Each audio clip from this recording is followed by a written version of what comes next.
चलिए आगे बढ़ते हैं और अब बात मोदी के प्लान 150 की। आखिर मोदी का प्लान 150 क्या है? 2024 में टिकट बंटवारे के दौरान क्या बीजेपी इस प्लान को अमल में लाएगी?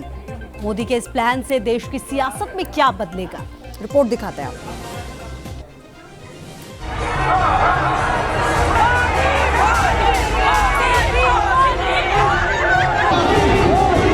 ये यंग इंडिया का ही जोश है जो हिंदुस्तान को चांद तक पहुंचा रहा है। युवा शक्ति में सामर्थ्य है और हमारी नीतियां, हमारी रीतियां भी उस युवा सामर्थ्य को और बल देने के लिए है। यंग इंडिया की कोशिशों की बुनियाद पर ही सुनहरे और विकसित न्यू इंडिया का सपना साकार हो रहा है। भारत जैसे युवा देश को दिशा देने में आप सभी युवाओं की बहुत बड़ी भूमिका है।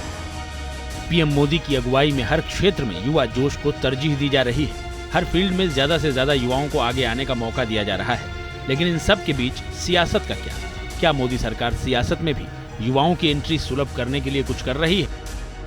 2024 के लिए मोदी का प्लान 150 क्या है? क्या 2024 के चुनाव के लिए मोदी युवा नेताओं को तरजीह देने का प्लान बना चुके हैं? 2024 के लोकसभा चुनाव में भाजपा 150 नए उम्मीदवार उतार सकती है। दरअसल प्रधानमंत्री नरेंद्र मोदी लगातार राजनीति में युवाओं के प्रतिनिधित्व की बात करते हैं और इस समय देश की 65% आबादी युवा है। मीडिया रिपोर्ट्स के मुताबिक 2024 के चुनाव में बीजेपी 150 नए उम्मीदवारों को उतार सकती है। इनमें 41 से 55 साल की उम्र के उम्मीदवारों की संख्या ज्यादा होगी। मौजूदा लोकसभा में सांसदों की औसत आयु 54 साल है। बीजेपी में 25 से 55 साल के सांसदों की नुमाइंदगी 53% है। खबरों के मुताबिक मोदी की अगुवाई में बीजेपी पार्टी में युवा सांसदों की नुमाइंदगी बढ़ाना चाहती है।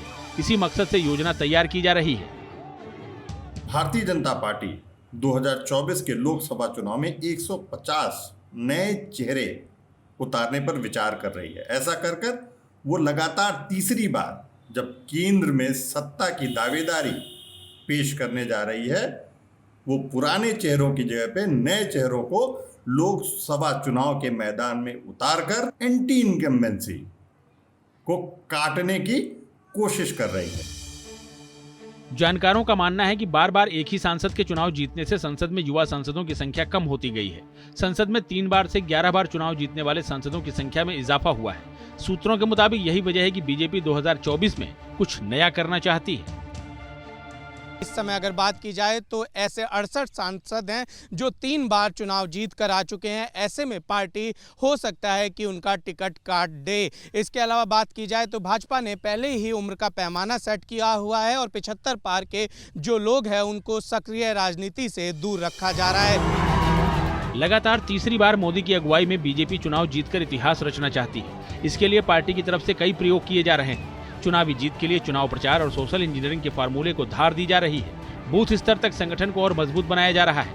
अब सवाल है कि क्या टिकट बंटवारे के लिए यूथ फार्मूला भी लागू होगा? निशांत राय, न्यूज़ नेशन, दिल्ली।